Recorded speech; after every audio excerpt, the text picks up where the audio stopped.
Good evening, family. Praise the Lord for this evening. God is good all the time. I will pray and then we will head into our devotion for this evening. Lord, we pray that you bless us tonight as we delve into your word. We pray that you teach us through the writings of your preacher in Ecclesiastes this evening. Help us by your Spirit to understand these things. In your name, Jesus, we pray. Amen. This evening I have been blessed with the difficult task of expositing one of the writings attributed to the second wisest man to ever exist, the book of Ecclesiastes. The message of this book is very difficult to understand without the full context of the Bible that we have today. But praise God for His Holy Spirit who teaches us and who guides us through His Word. We will be going through chapter 1, verses 1 to 3 this evening. And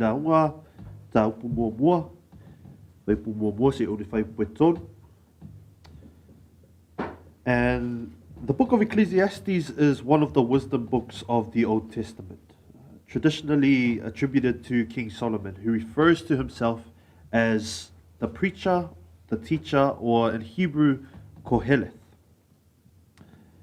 The preacher thoroughly examines the emptiness and futility of someone who lives their life without an eternal perspective. The preacher reflects deeply on the meaning and purpose of life, human experiences, labor, pleasure, wealth, wisdom, and mortality. He searches for meaning and purpose in these things without God.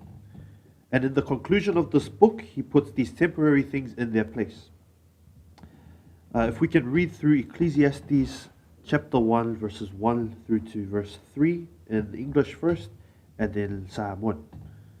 The words of the preacher. Iya, The words of the preacher, son of David, king in Jerusalem. Vanity of vanities, says the preacher. Vanity of vanities, all is vanity. What profit has a man from all his labor in which he toils under the sun? Samoa, whainaunga, iya.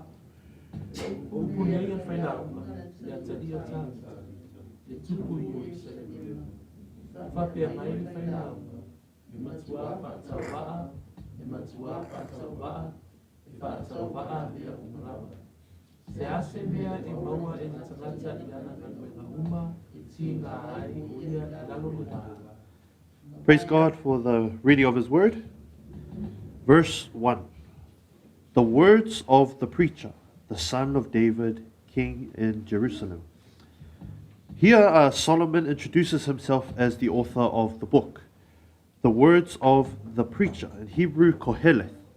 The idea behind this word is of someone who gathers or leads or speaks to a group or a congregation. Other people have translated this word as being the debater. The Greek word Ecclesiastes meaning preacher.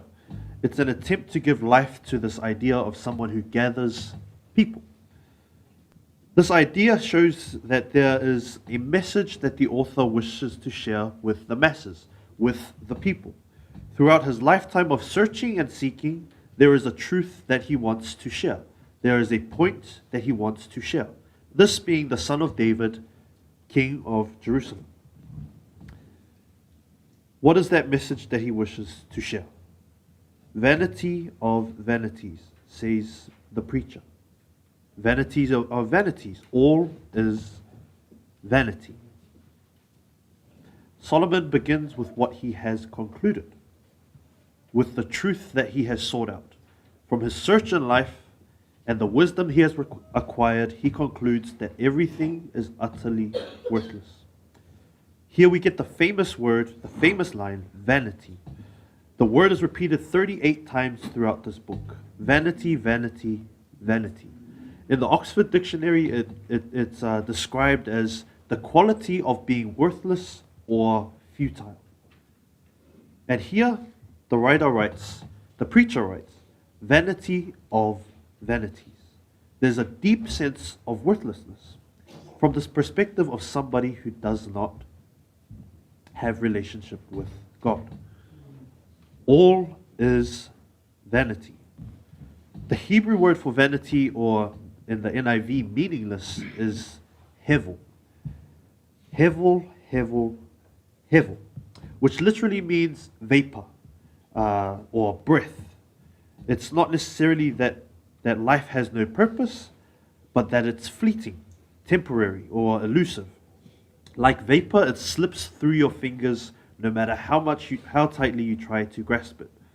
Like chasing the wind, something that looks tangible but cannot be attained.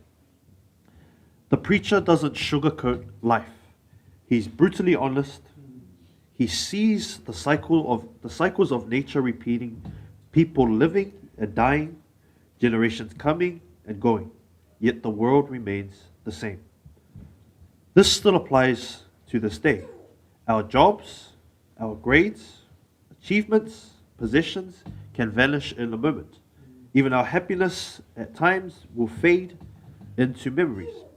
Ecclesiastes forces us to face this truth. If our only purpose is grounded on earthly things, we will end up empty, chasing the wind. Verse 3. What profit has a man from all his labor, in which he toils under the sun? At first glance, Ecclesiastes seems depressing. It seems very depressing, but it's a wake-up call. The teacher is not trying to lead us into despair, but he's trying to drive us towards God. By showing how meaningless life is without God, he points us to the true source and the true meaning and true permanence. The question, what do people gain or profit from all their labors, is meant to make us pause. The real gain, the real profit is not found under the sun. Rather, I would point you towards something that's above the sun. The relationship with God.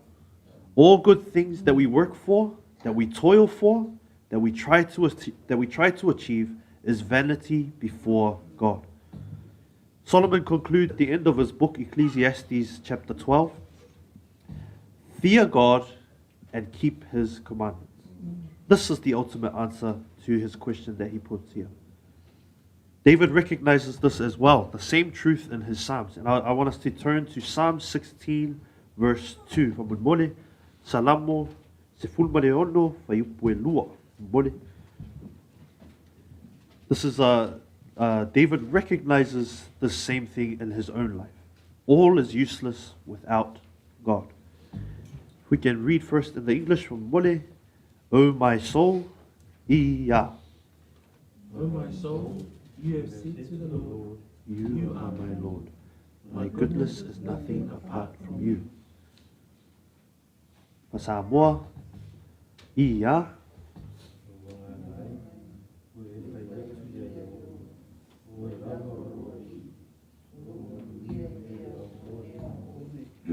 My goodness is of nothing apart from you. Psalm 16 is a psalm of David's confidence in the Lord, not in himself.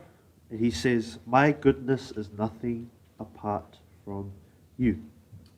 When we start seeing our work, our studies, our relationships, our struggles as a part of what God has given us instead of something that is apart from God, even ordinary things take on eternal meaning. As Paul writes in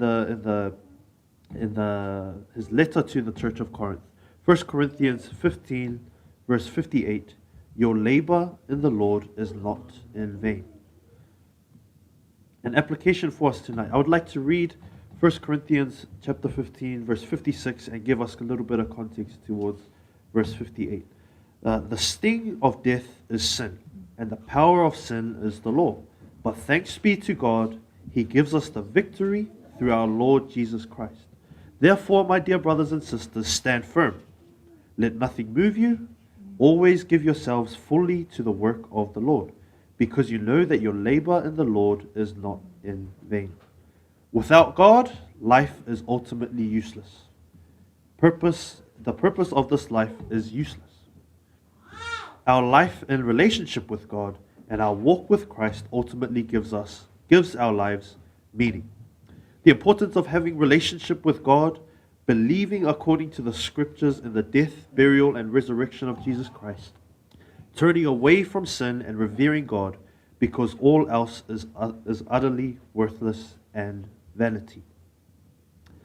An application for us this evening is lean on God. Our relationship, our meaning comes from our relationship with God. All else is vanity. That is our short study for this evening. I will pray and then hand it over to the team for a song. Lord, we thank you for the honesty and the truths that we find in the book of Ecclesiastes. Thank you for reminding us that without you, everything is just a vapor. Life is but a mist. We pray that you help us to find our purpose in you. Pray that you help us to build our relationship with you, Lord, and to continue to give our lives meaning. We thank you for the study that you have taken us through today. We thank you for your Holy Spirit guiding us through the word. Pray that you bless the rest of this evening. In your name, Jesus, we pray. Amen.